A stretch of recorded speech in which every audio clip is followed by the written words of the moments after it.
Good afternoon. Thanks, Mireille, for coming in. So today we have here Dr. Mireille Norris, who is with us here at the Temerty Faculty of Medicine. And would you like to start off just giving us an introduction about who you are and your role here at the University of Toronto? Sure. I'm the Black Health Team Lead for Temerty Medicine. I'm following in the footsteps of Dr. Mireille Norris, who is the inaugural faculty lead for the Black Health Team Lead at Temerty.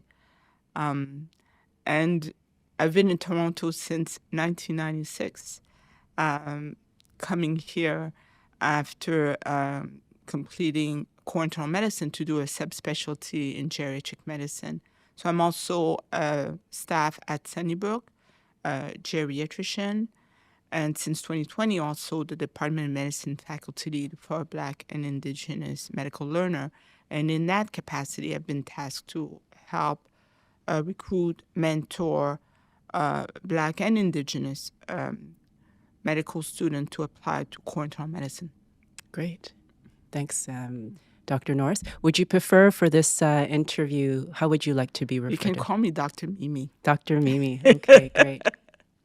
So just to set the context, I'm Sarah Kim. I'm the Temerty Faculty of Medicine, Medical Education, Health Humanities Theme Lead.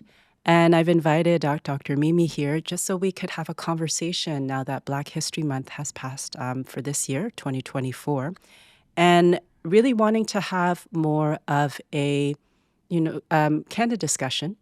This is what the humanities are about, of really inviting critical thinking, perhaps some disagreement, but really opening the discussion up to what some of the things that you'll be carrying forward after, now that February is finished, and thinking about where we go from here with Black history. Thank you. So this Black history was maybe a little more emotional for me.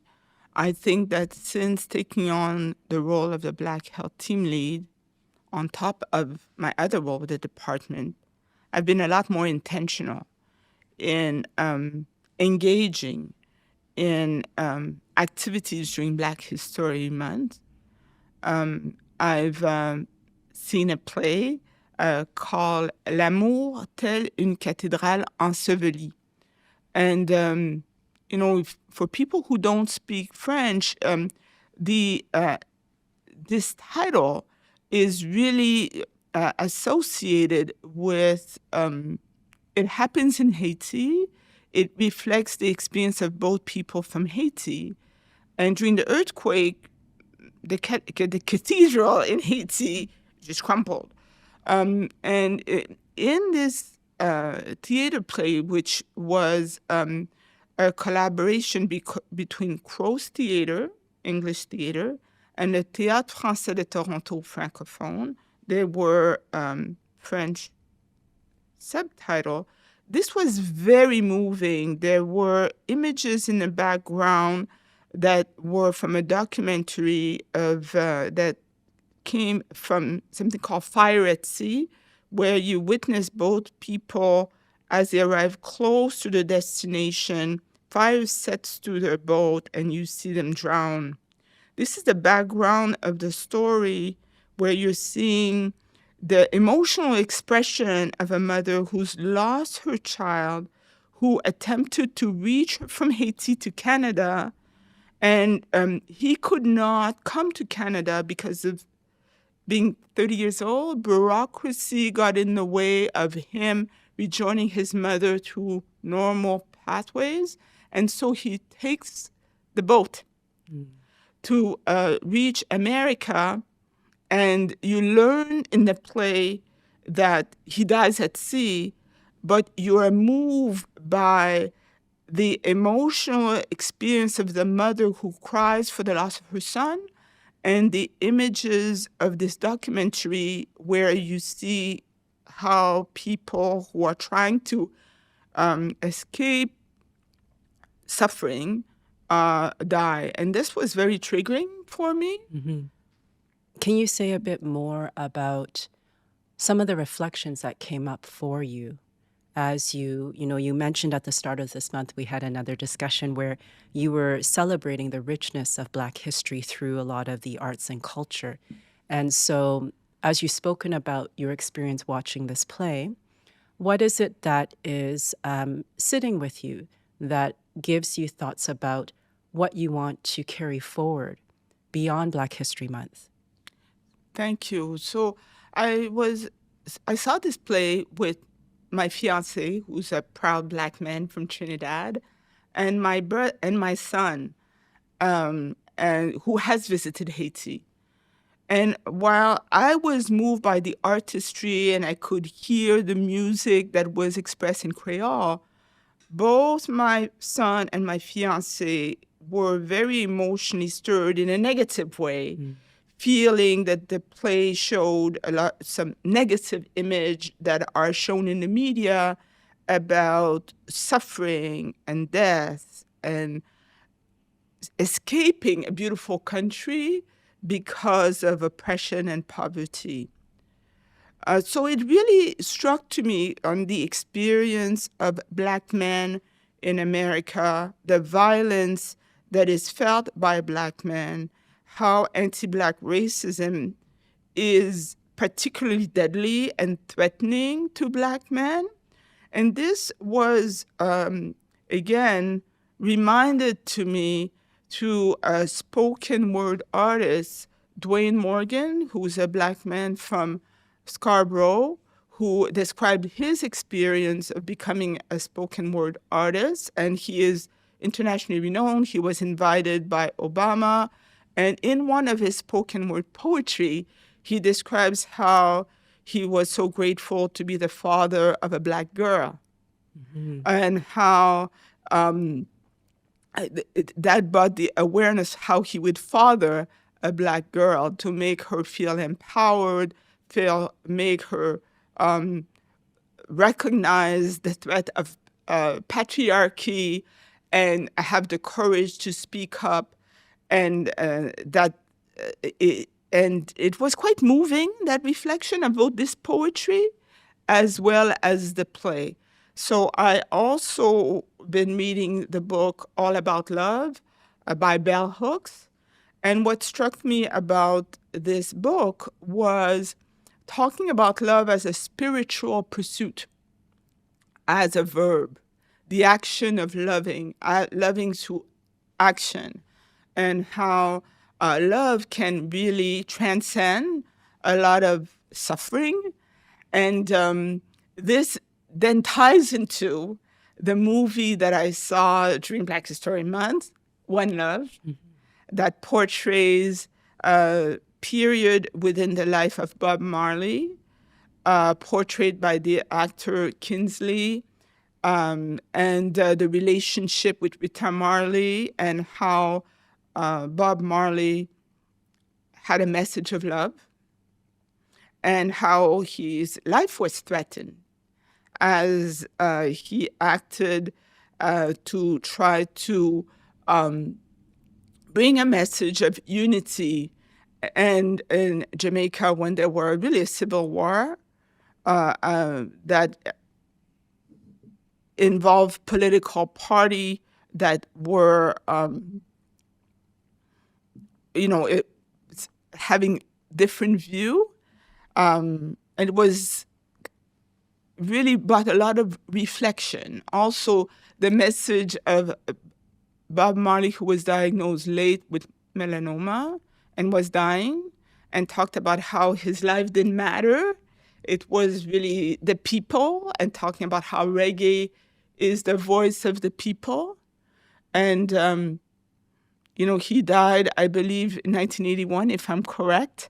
But he made sure that he visited Africa before his death and had a concert in Africa. And if my memory is correct again, the African country that he visited did not free itself from colonialism until 1980. So I found that these various art experiences that I really focused on during Black History Month brought a deeper reflection around love, around the experience of anti-Black racism as it pertained to Black men, and really elevate ourselves and try to turn towards the positive through the humanities.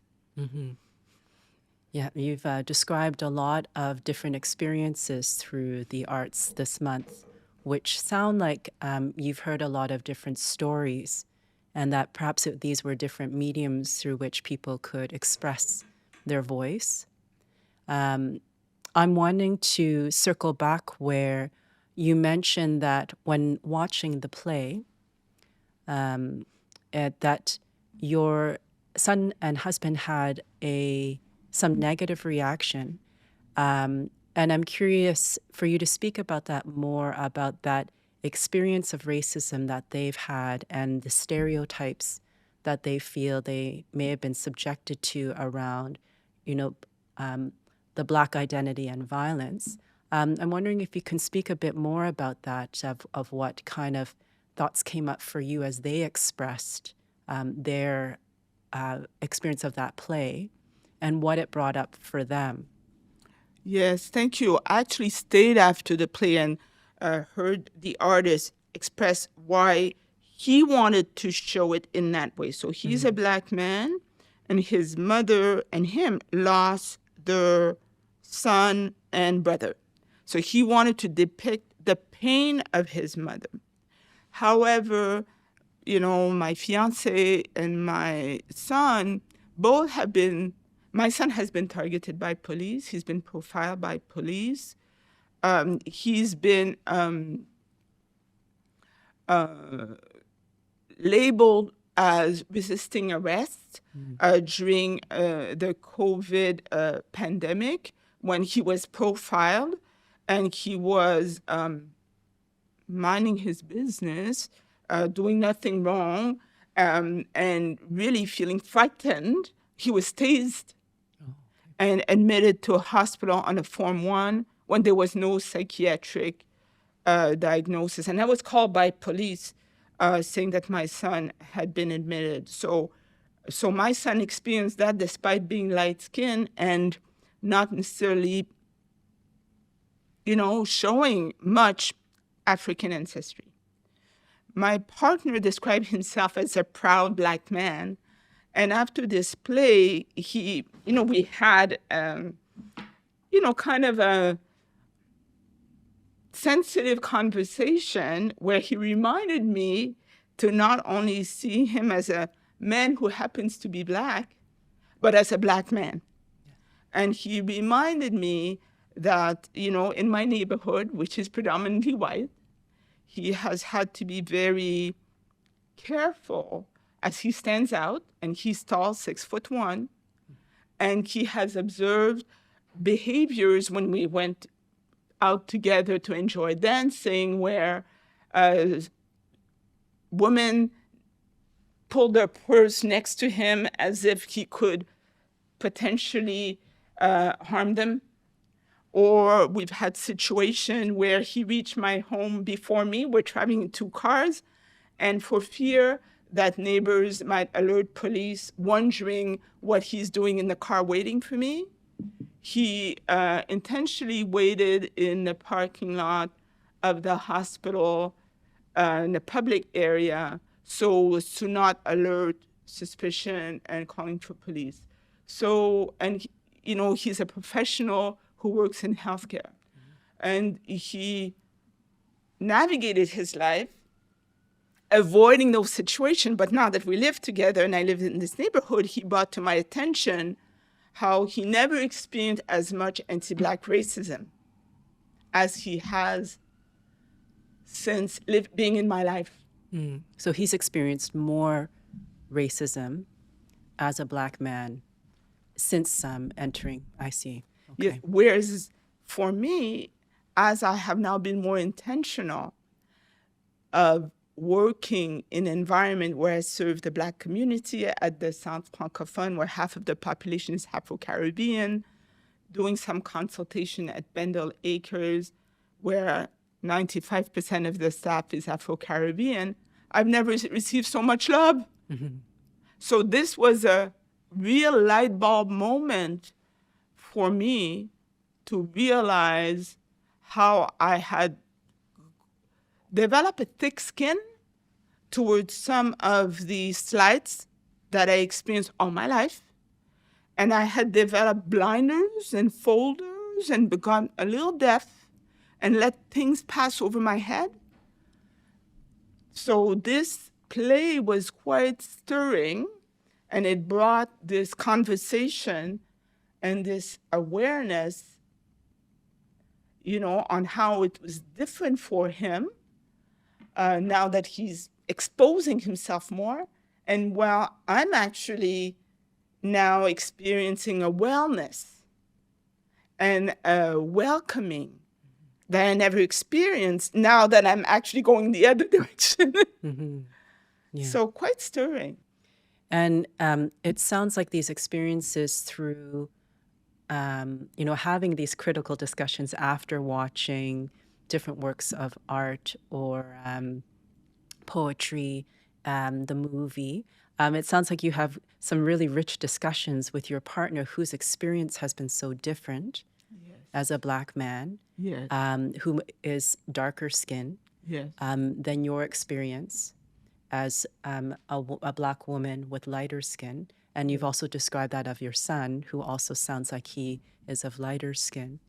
I'm curious to know, with respect to Black history, Black health, and cultural diversity, it's you yourself obviously are someone who engages with the arts, but do you see the role that it can play for moving us forward?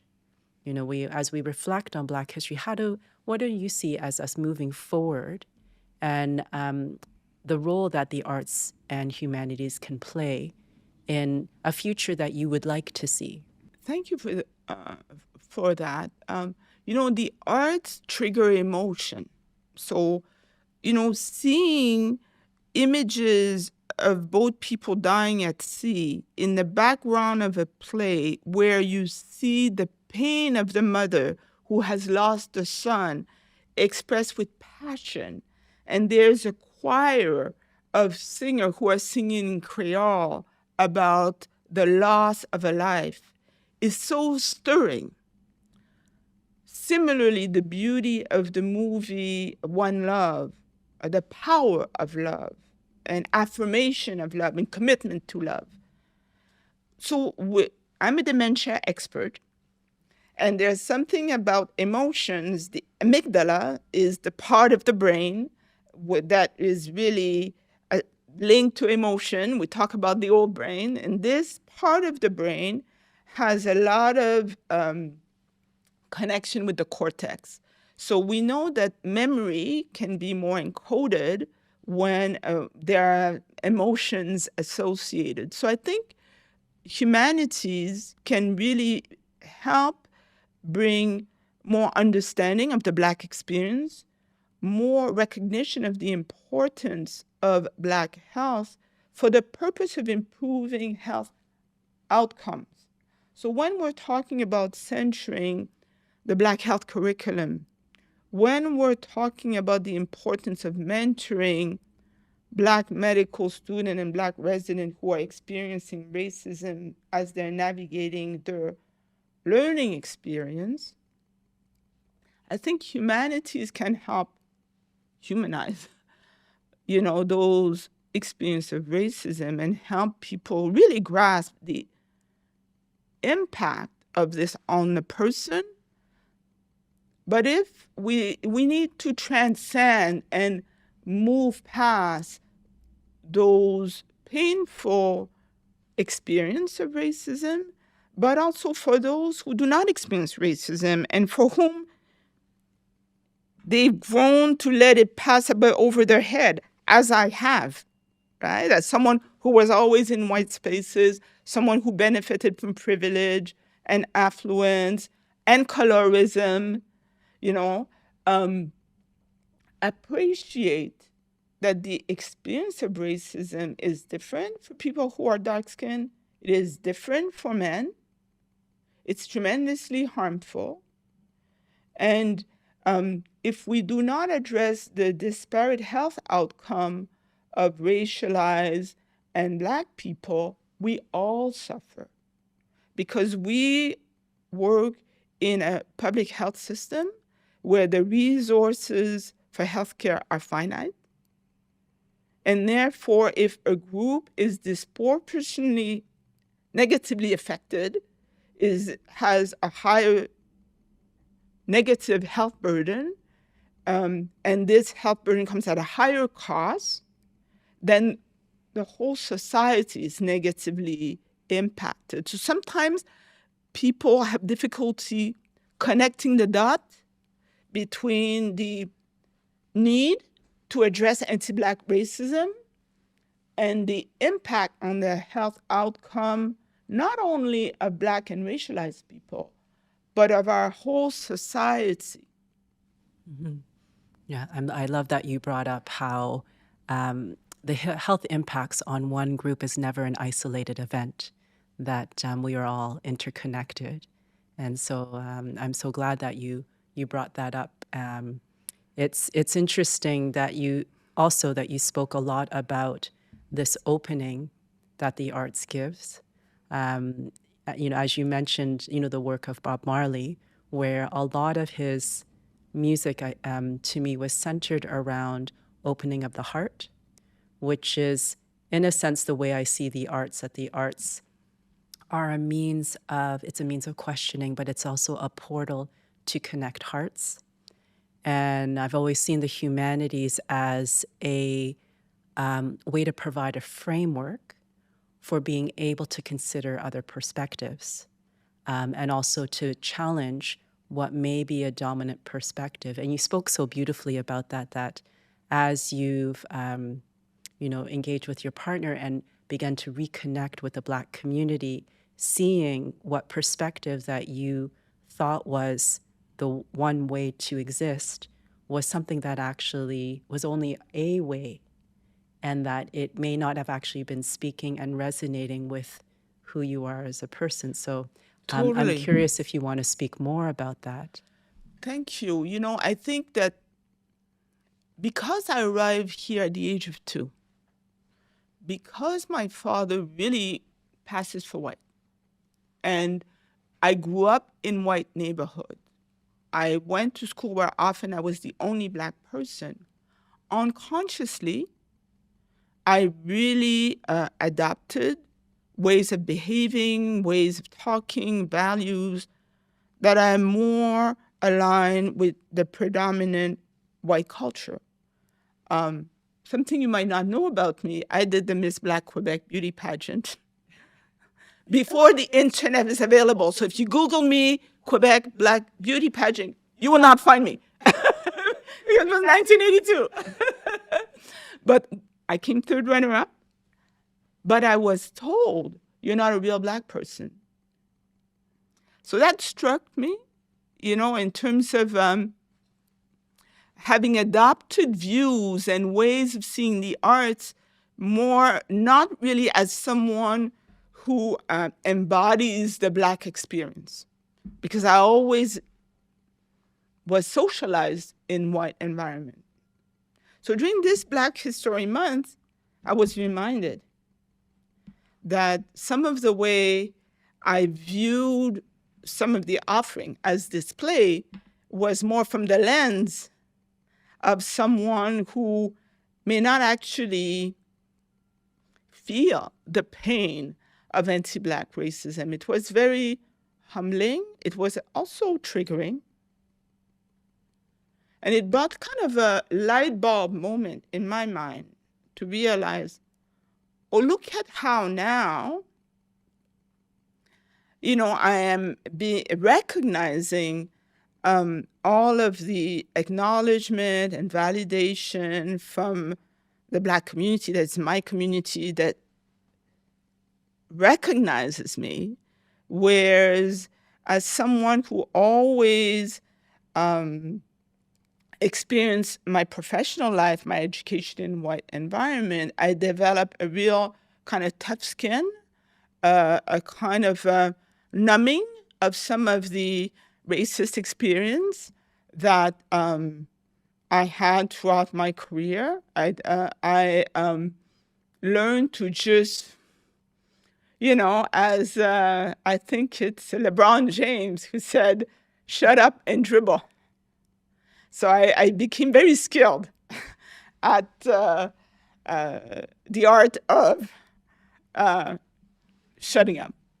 And now that I'm in a position of leadership where I'm trusted by medical student and resident to speak up and advocate for them, but also Black patients to advocate for them, speak up for them, I'm finding my real authentic self, and I'm healing from trauma, and I'm grateful for the trust that Temerty Medicine has given me in putting me in this leadership position, the Department of Medicine that has funded my training with the NEA, the New Emerging Academic Leader Program, where I'm learning skills on how to speak up, not only for myself, but for the community and for the learners. So I'm on a journey of healing, a journey of awareness. I was quite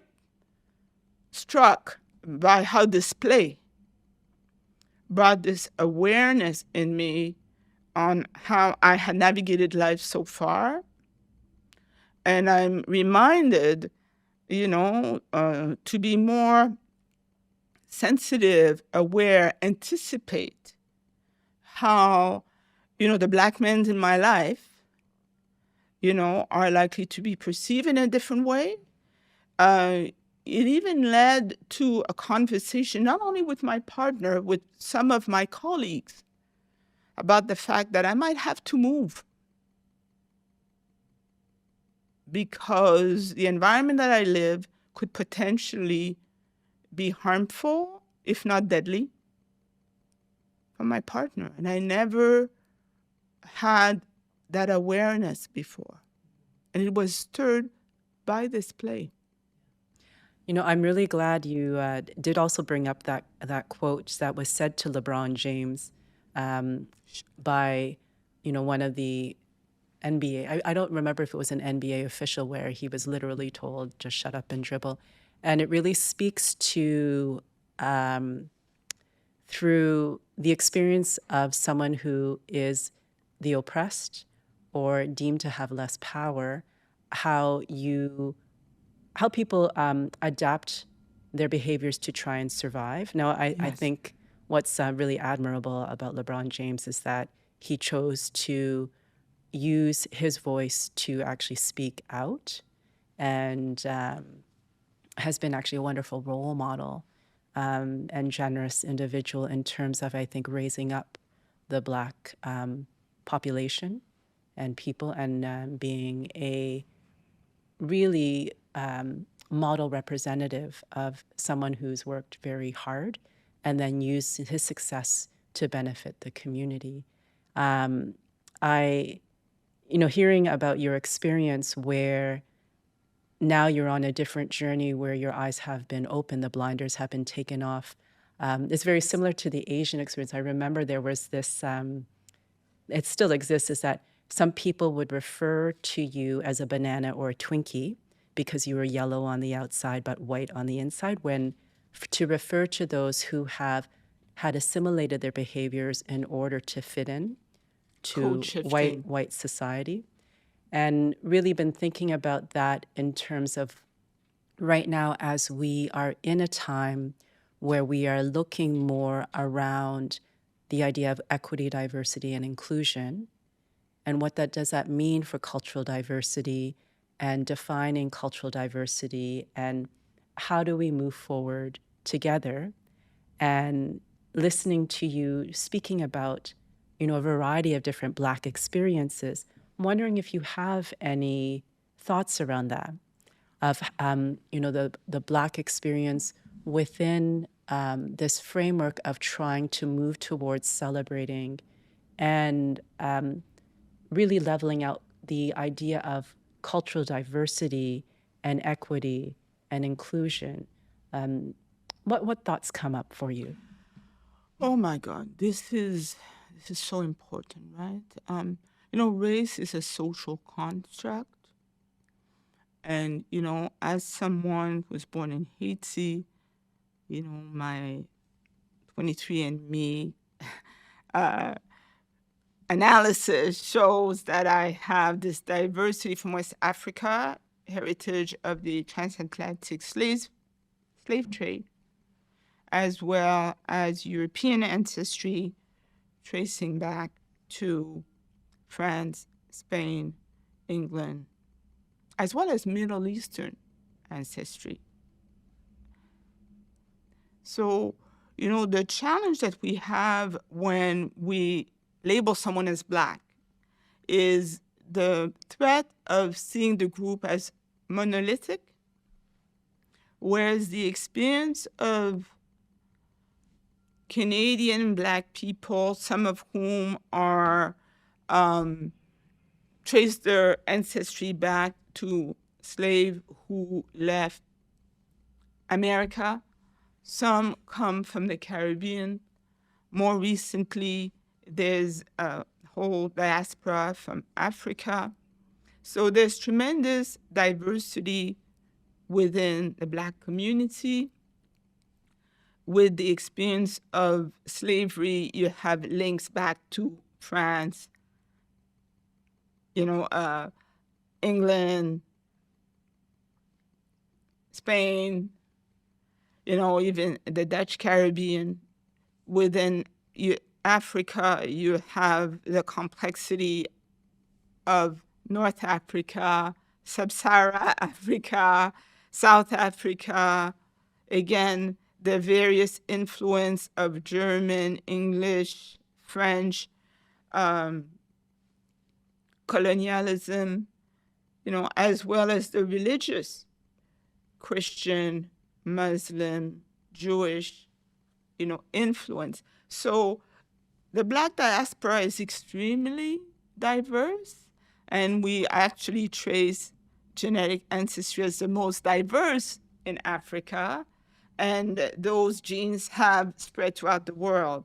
So while there is tremendous diversity within the Black community, there's diversity in humanity, and it enriches our perspective as human beings, but also as healthcare providers, to be mindful of this diversity and not fall into the trap of seeing the Black experience as one.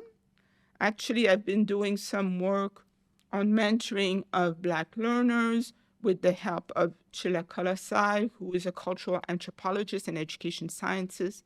And in our semi-structured interview, we hear some of the Black students who grew up in Africa describe how they never saw themselves as Black until they came to Canada. They identified to their tribe, or they identified to their religion as Muslim. And it's when they came to Canada that they realized that, this label had been tagged onto them that, you're now seen as Black, and that they had to now understand what that meant for them in the Canadian context. So yes, diversity has a potential of really enriching our experience. I'm a geriatrician, I'm all about complexity. I love complexity, but sometimes, in our world, for expediency, heuristic, we like to just kind of put people under one, label. You're Black. And I think this reductionism can lead to a lot of misunderstanding and conflict. Yeah, and you've brought up a very, difficult part of our medical history where we have to really reflect on who defined these categories, who set these different what were once originally about the reducing for categorization, but it became embedded with, or it is embedded with, a valuing of who is valued more historically, and how Thank you. we, how we're sitting in this time of trying to understand how we dismantle and really come to terms with a lot of these value systems we've internalized around race. So I'm really glad to hear you, mentioning of, what is it? And that's what I'm curious to know with you, if you have any thoughts. How do we move forward as we try to dismantle these historical negative structures around hierarchy of races that were embedded into our reductionistic system? And do you have thoughts about how we, again, what is the future of, or how do you see the future unfolding as we work, as you do the work that you do and I do the work that I do? I would love to know, what comes up as I just drop that for you. Thank you. Well, since this is a talk about, humanities, I'd like to refer to the book written by Eric Williams, one of the first, I think, president of Trinidad, who was an economist. The book is about capitalism and slavery. So, when we say that race is a social construct, there were reasons why the system was useful up to a point. And then once it became costly, it got abandoned. It was not that people had a eureka moment that, we've got to do good. It was no longer beneficial economically. And this book really brings home that message. Right now, we have an aging society in Canada, Europe, America. And I'm a geriatrician. I love older people. But this aging society has economic impact in terms of our productivity. And as our country needs to thrive, now the economic imperative has changed. In Africa and in Haiti, Caribbean, in some of those countries, 50% of the population is less than 25. And now Africa, as well as Asia, are becoming economic engine. And I'm referring Globe and Mail article where they're particularly recognizing Africa and Southeast Asia, where the growing young population will be an economic engine. So if we understand that race was a social construct that was used for capitalist gain by European countries that were empowered by the church, 1492, the papal bull that made anyone who was not European less than human. But now the tables are changing with the demographic reality that we are experiencing in Europe and North America. It's very important that we understand how the future is moving. And if I need to use the language of one of the speakers at the Black Physician Association Ontario on dermatology and skin of color, the world is becoming browner. And with this shift in demographics, there'll be an economic shift. There's an imperative to recognize the fallacy of race as a social construct. It harms people on the human level, but it also has tremendous potential economic harm to us in this society if we do not understand the economic demographic shift that is happening. And this will have political implications.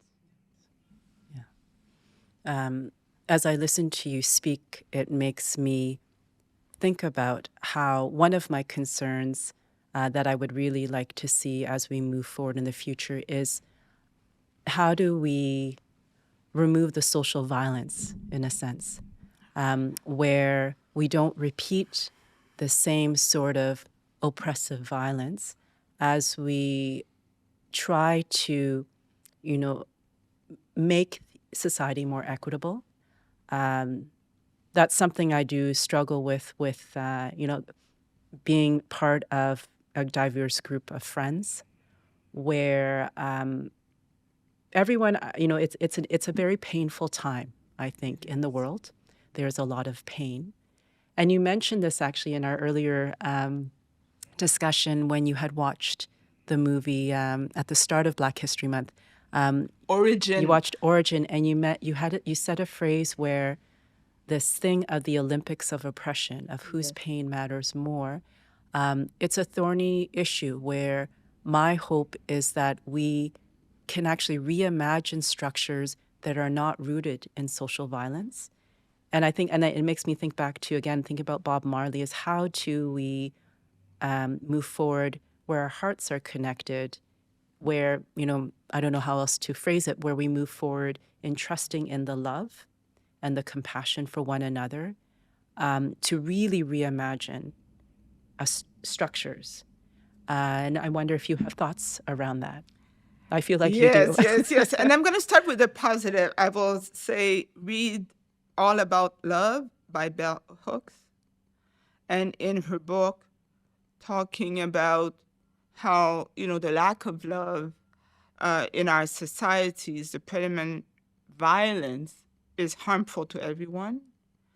And, talk about how a lot of the oppressive structures are within a framework of patriarchy, capitalism,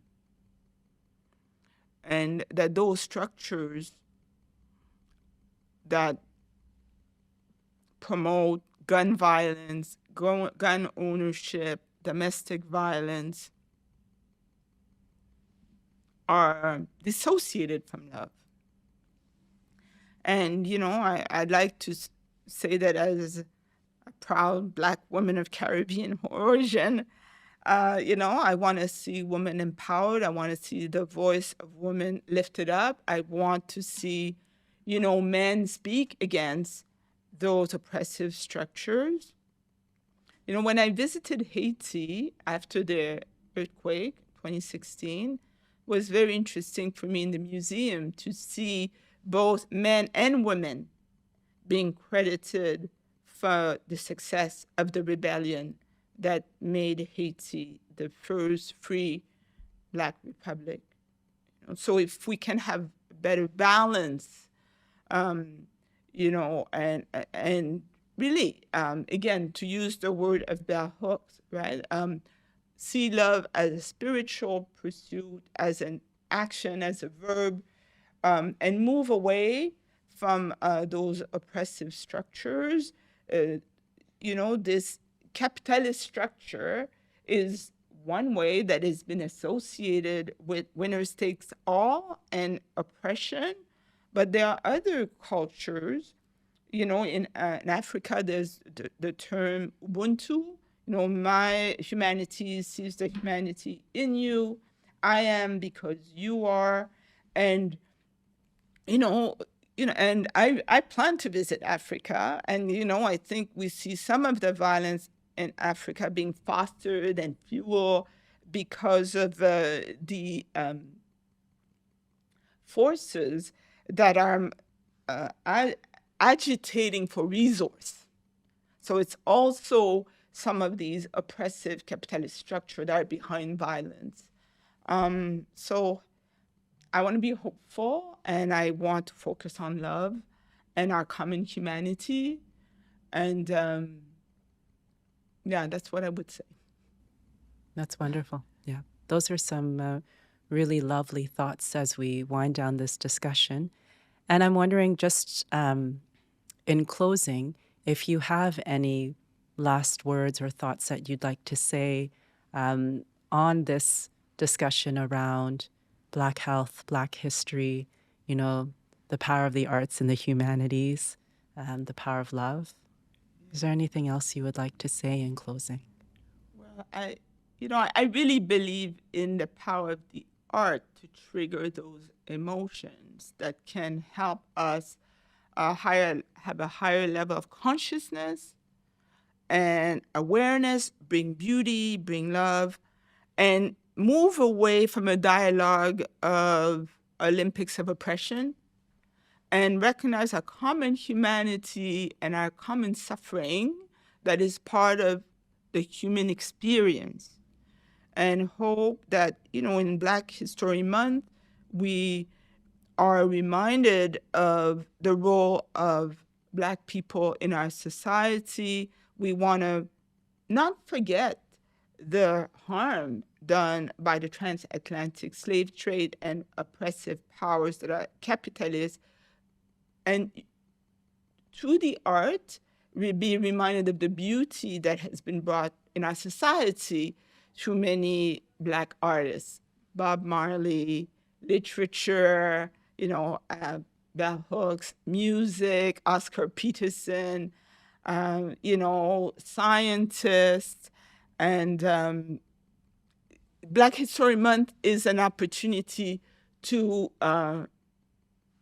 reaffirm, our common humanity and our important role in our society. Well, thank you, Dr. Mimi, for such an enlightening discussion. We have lots to, mull over and continue to reflect on as we think about Black history beyond Black History Month, and really thinking about how much Black health means the health of society as a whole, and how we really need to think about where we all fit together. And I look forward, actually, to having another discussion at some point in the future. And I'm really grateful for the time that you've given us here. So thank you. Thank you for the invitation. Thank you for the opportunity.